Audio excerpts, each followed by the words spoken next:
ಮನೆಯಲ್ಲಿ ಶುಭ ಲಾಭ ಚಿಹ್ನೆ ಹಾಕಿದರೆ ಜೀವನ ಪಾವನ.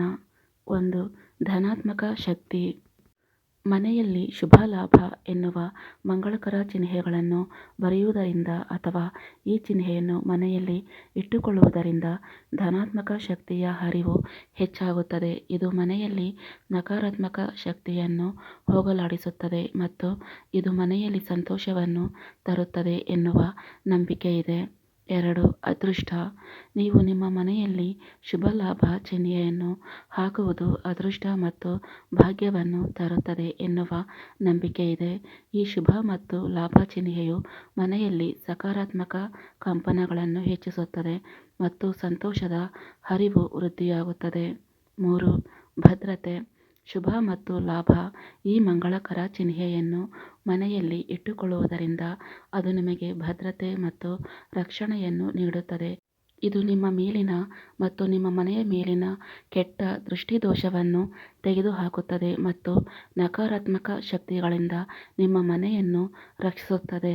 ನಿಮ್ಮ ಮನೆಯ ಮೇಲೆ ಕೆಟ್ಟ ದೃಷ್ಟಿಯಾಗಿದೆ ಎಂದು ನಿಮಗೆ ತಿಳಿದರೆ ನೀವು ಈ ಚಿಹ್ನೆಯನ್ನು ಮನೆಯಲ್ಲಿ ಹಾಕಬಹುದು. 4. ಆಧ್ಯಾತ್ಮಿಕತೆ. ಶುಭ ಲಾಭ ಚಿಹ್ನೆಯನ್ನು ಮನೆಯಲ್ಲಿ ಹಾಕುವುದರಿಂದ ಆಧ್ಯಾತ್ಮಿಕ ಮತ್ತು ಭಕ್ತಿಯ ಭಾವನೆ ಹೆಚ್ಚಾಗುವುದು. ಇದು ಮನೆಯಲ್ಲಿ ಶಾಂತಿ ಮತ್ತು ಸಕಾರಾತ್ಮಕ ವಾತಾವರಣವನ್ನು ಸೃಷ್ಟಿಸುತ್ತದೆ. ದೇವರ ಬಗ್ಗೆ ಆಸಕ್ತಿಯನ್ನು ಹೆಚ್ಚಿಸಿಕೊಳ್ಳಲು ಬಯಸುವವರು ಈ ಚಿಹ್ನೆಯನ್ನು ಮನೆಯಲ್ಲಿ ಇಟ್ಟುಕೊಳ್ಳಬೇಕು. 5. ಸಮೃದ್ಧಿ.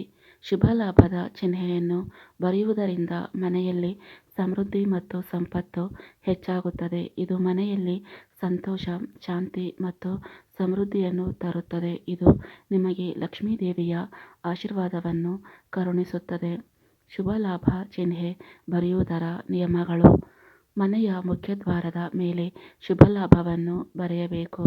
ಶುಭ ಲಾಭ ಚಿಹ್ನೆಯನ್ನು ಕೆಂಪು ಅಥವಾ ಹಸಿರು ಬಣ್ಣದಲ್ಲಿ ಬರೆಯಬೇಕು. ಶುಭ ಲಾಭ ಚಿಹ್ನೆಯನ್ನು ಸ್ವಸ್ತಿಕ್ದೊಂದಿಗೆ ಬರೆಯಬೇಕು. ದೀಪದ ಮುಂದೆ ಶುಭ ಲಾಭ ಚಿಹ್ನೆಯನ್ನು ಬರೆಯಬೇಕು. ಶುಭ ಲಾಭ ಚಿಹ್ನೆಯನ್ನು ಬರೆಯಲು ನೀವು ಸೀಮೆ ಸುಣ್ಣ, ಬಣ್ಣಗಳು ಅಥವಾ ಸ್ಟಿಕ್ಕರ್ಗಳನ್ನು ಬಳಸಬಹುದು. ನೀವು ಅದನ್ನು ಮನೆಯ ಮುಖ್ಯದ್ವಾರದಲ್ಲಿ, ಪೂಜಾ ಕೋಣೆಯಲ್ಲಿ ಅಥವಾ ಇತರ ಪ್ರಮುಖ ಸ್ಥಳಗಳಲ್ಲಿ ಬರೆಯಬಹುದು. ಶುಭ ಲಾಭ ಚಿಹ್ನೆಯು ಸ್ವಚ್ಛವಾದ ಸ್ಥಳದಲ್ಲಿ ಹಾಕಬೇಕು.